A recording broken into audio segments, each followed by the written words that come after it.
Terima kasih Anda masih bersama kami. Bagi Anda yang baru saja bergabung, kami hadirkan kembali 3 berita utama hari ini. Seorang residivis kasus pencurian di Kabupaten Deli Serdang kembali masuk jeruji besi atas kasus narkoba. Mendesak perbaikan jalan, drainase, dan penerangan, ratusan warga geruduk kantor Bupati Asahan.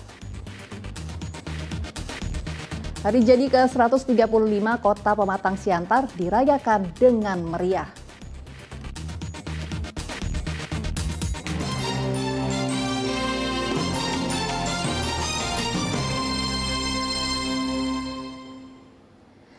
Hari jadi ke-135 Kota Pematang Siantar dirayakan dengan meriah.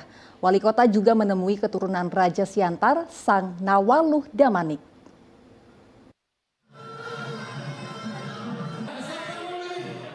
Kota Pematang Siantar kini berusia 135 tahun.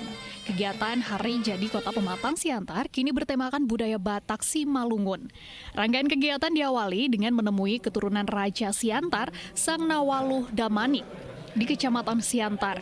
Pemerintah Kota Siantar dan Forkopimda Selasa pekan lalu memohon restu dari keluarga ahli waris Raja Sang Nawaluh dengan melaksanakan rangkaian adat Simalungun, makan dayok Nabi Natur secara bersama-sama sambil menari tortor Simalungun.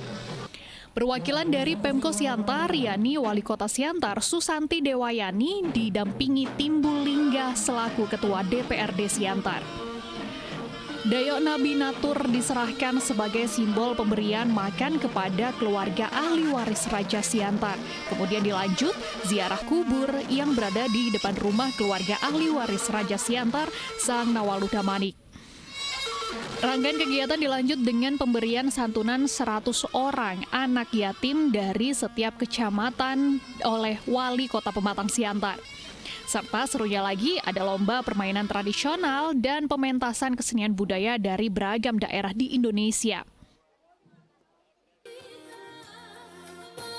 Dan kegiatan ini juga diharapkan menjadi momentum warga Kota Pematang Siantar untuk melakukan introspeksi diri sampai seberapa jauh kita dapat mewarisi nilai-nilai kepahlawanan dari Raja Sang Nawaluh Damanik serta melanjutkan perjuangan beliau untuk memajukan Kota Pematang Siantar sehingga terwujud masyarakat Kota Pematang Siantar yang sejahtera, sehat, dan berkualitas. Pemko Pematang Siantar juga berencana akan mendirikan bangunan Tugu Raja Sang Nawaluh Damanik di tengah Kota Pematang Siantar sebagai simbol pengingat untuk Raja pendiri Kota Pematang Siantar. Dengan perayaan Hari Jadi Kota Pematang Siantar ke-135, diharapkan generasi penerus di kota ini tetap mengingat sejarah berdirinya Kota Pematang Siantar. Yana Asmara melaporkan dari Pematang Siantar.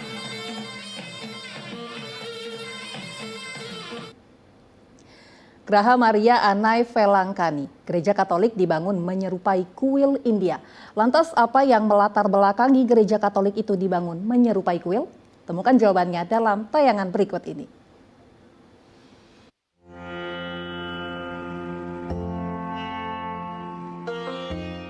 Seperti kuil tetapi bukan. Inilah Gereja Maria Anai Velangkani, gereja umat Katolik yang berada di Taman Sakura Indah, Tanjung Selamat, Kota Medan. Arsitektur yang tak biasa untuk rumah ibadah umat Katolik ini dirancang oleh Pastor James Barataputra. Perihal bangunan ini nampaknya memang satu sisi seperti kuil, ya, dengan mengerucut ke atas. Lalu satu sisi pandangan ya langsung terkesan ini bangunan India, gitu ya, bangunan India. Namun arsitektur yang dipakai adalah arsitektur Indo-Mogul. Indo-Mogul itu kalau diterjemahkan dengan nuansa Islam Hindu. Islam Hindu, maka bangunan-bangunan ya kalau kita lihat sekilas ada nuansa Islam, contoh saja aula ini, ada semacam pintu tak berdaun pintu. ya, tak berdaun pintu, dan juga di ruangan-ruangan yang lain.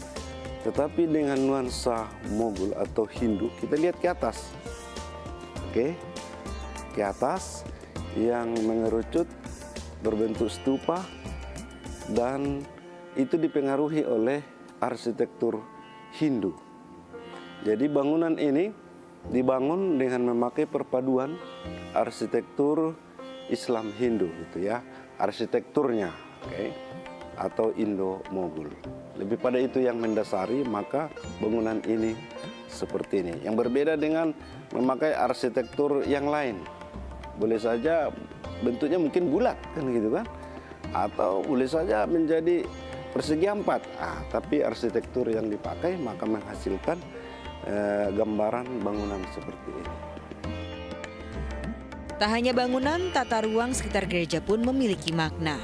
Dari tampak atas, jalan masuk dari pintu gerbang seperti tangan manusia dalam kelemahannya yang datang untuk bersujud dan berserah kepada Tuhan.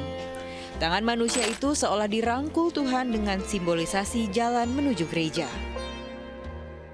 Jika dilihat lebih dekat, tangga ke tempat ibadah lantai 2 ini diukir dengan gambar 7 hari Tuhan menciptakan langit, bumi, dan isinya, termasuk manusia. Selain itu terdapat juga tulisan dalam berbagai bahasa, baik dalam bahasa daerah hingga bahasa asing.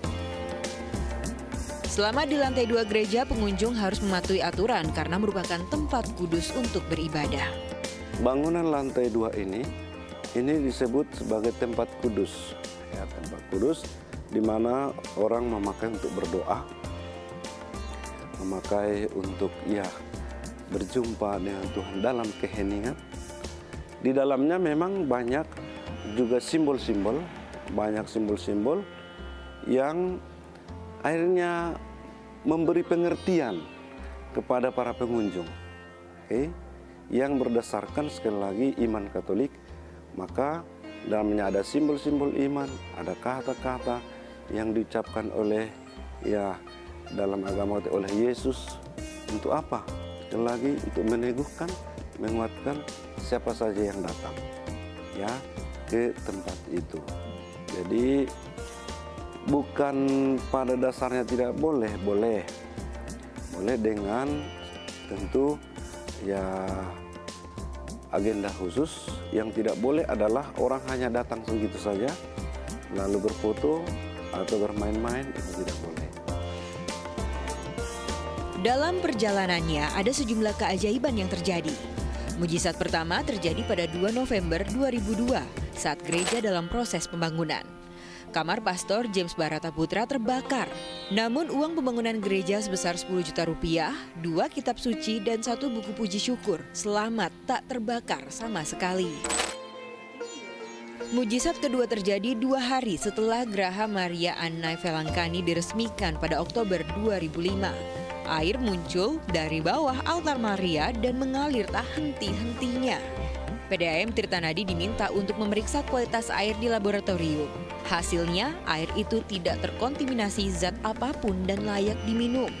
Hingga kini, air itu terus mengalir. Tak hanya kapel Bunda Maria, terdapat sejumlah taman dan relief jalan salib di sekitar gereja. Kehadiran Graha Maria Annai Velangkani atas kerinduan masyarakat Tamil India yang beragama Katolik di Medan. Mereka menginginkan tempat ibadah seperti di daerah asalnya, Tamil Nadu, India. Perihal kehadiran Graha Maria Annai Velangkani ini tidak terlepas dari keberadaan masyarakat Tamil India Katolik di kota Medan ini. Mereka mengharapkan agar tempat doa kepada Bunda Maria Annai Velangkani seperti yang ada di India, di Tamil Nadu, juga ada di Medan ini. Itulah yang menjadi latar belakang paling utama, kerinduan mereka, kehadiran tempat doa kepada Bunda Maria Annai Velangkani di kota Medan, agar mereka pun bisa mengungkapkan iman mereka kepada Tuhan dan juga menjalankan doa-doa mereka kepada Bunda Maria Annai Felangkani, Bunda Sang Penyembuh orang sakit. Siapapun bisa datang ke sini, tak memandang agama, suku, ras, ataupun kedudukan. Ragam tujuan, baik untuk beribadah, berziarah, atau sekedar berwisata. Waktu untuk berkunjung mulai dari pukul 7 pagi hingga 8 malam setiap harinya. Nadia Kartika, Muhammad Kadafi melaporkan dari Kota Medan.